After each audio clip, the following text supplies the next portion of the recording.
Subhata is intent on having audience with the Buddha. Now each of the Mala dynasty kings have just finished approaching the Blessed One, who is sick. If I allow any more guests, it'll be a great burden on him. Subhata, I can't permit you to see the Buddha. At this time, he is seriously ill and must rest. Ananda, please allow Subhata to come to me. At this time, there are 6 renowned schools of doctrine. Each has many followers. Of these 6, can you tell me which are led by an Arahant? Subhata, in any faith which does not have the Noble Eightfold Path, there is no true samanas to be found there. Should bhikkhus or non-bhikkhus continue to practice the Noble Eightfold Path, this world will not lack for arahants. Now listen to my teaching of the Dhamma. This heart is luminous, shining like the moon, but it is subject to incoming defilements. As such, it is dulled and obscured, like the moon concealed by passing clouds.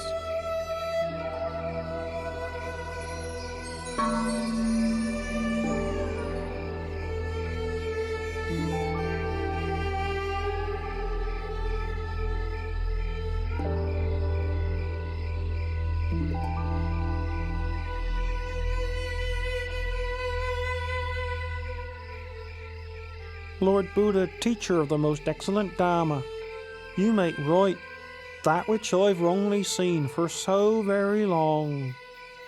Please may I take ordination in the Buddha's dispensation? Ananda, please take on the task of ordaining Subhata as a bhikkhu.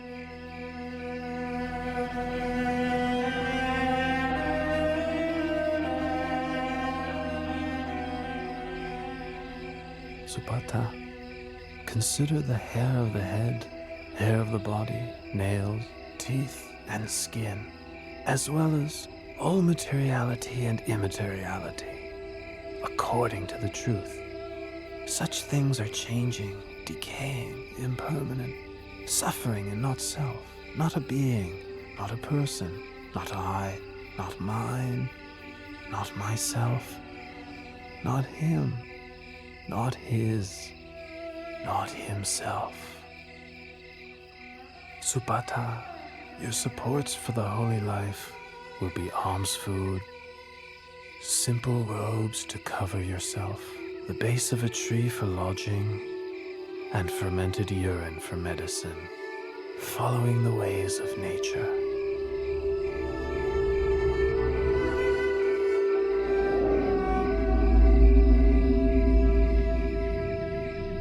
Having received instruction from the Buddha, Subhata went off alone and practiced contemplation until attaining to arahantship that very night.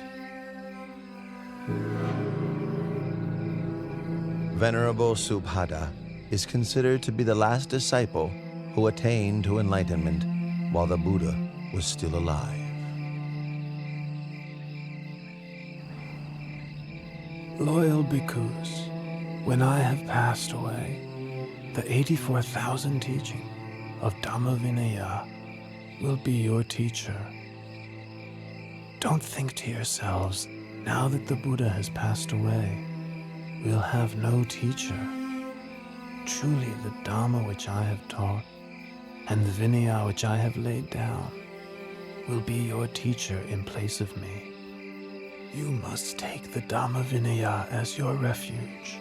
Don't take anything else as your refuge. Even I, the Tathagata, am only the one who points the way.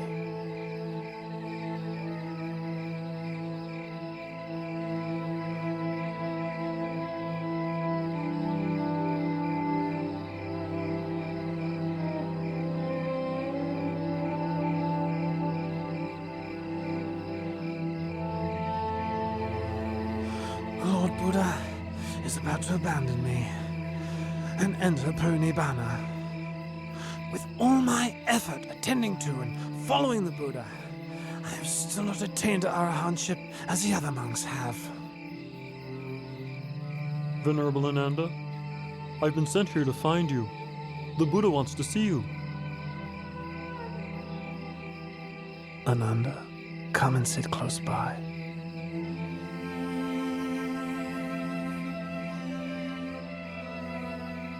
Ananda, don't be consumed by sorrow.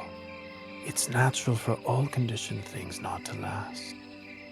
All that arises must decay, break apart, and pass away. You have traveled with and cared for me for a long time. Now you must make efforts towards your own liberation. In no long time, you will be fully enlightened.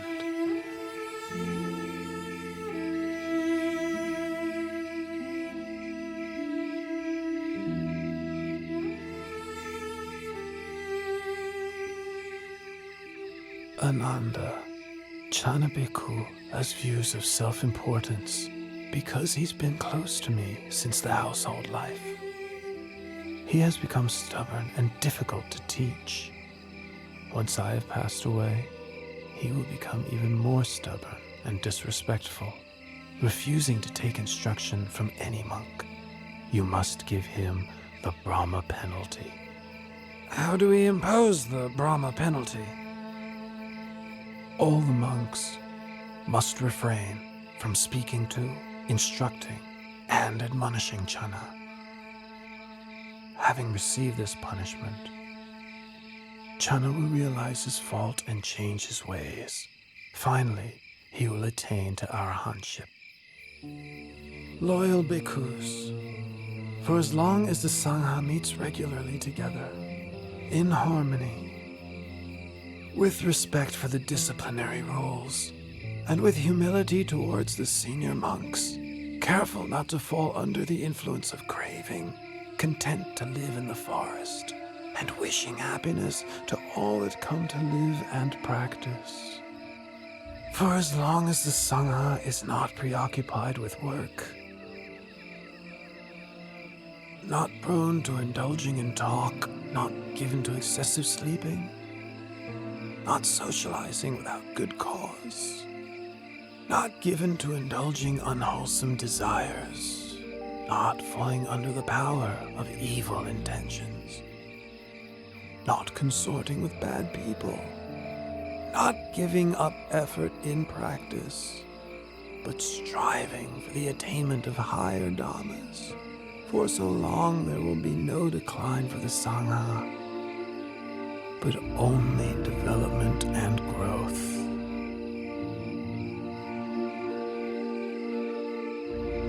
Bhikkhus, I remind you that all conditioned things are of the nature to decline and cease. Free of heedlessness, develop yourselves and benefit others to the utmost.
After the Lord Buddha's cremation ceremony was over, Dona the Brahmin was given the task of distributing the relics of the Buddha amongst the nobles and Brahmins who had gathered there.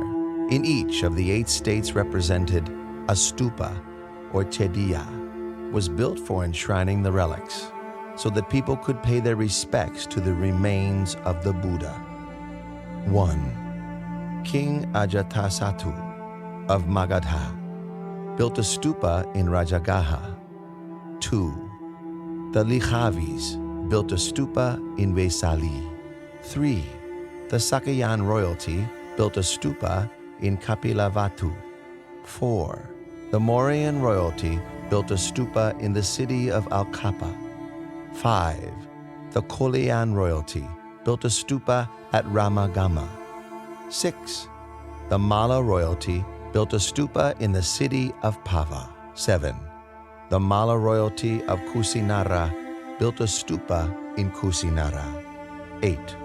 The Brahmins of Vetadipa built a stupa in the city of Vetadipa. As for Dona Brahmin, he built a stupa at Kusinara for housing the golden urn, which had contained the relics of the Buddha before they were distributed. This reliquary is known as Tumba Stupa, or Tumba Jediya. 3 months after the Buddha laid down the khandhas and attained parinibbana, Venerable Maha Kassapa led the Sangha in the first rehearsal of the Dhamma Vinaya at the cave of Satapana on Mount Vebhara, outside of Rajagaha, with King Ajatasattu as the royal host. After the duration of 7 months, the first rehearsal of the Dhamma Vinaya came to its conclusion.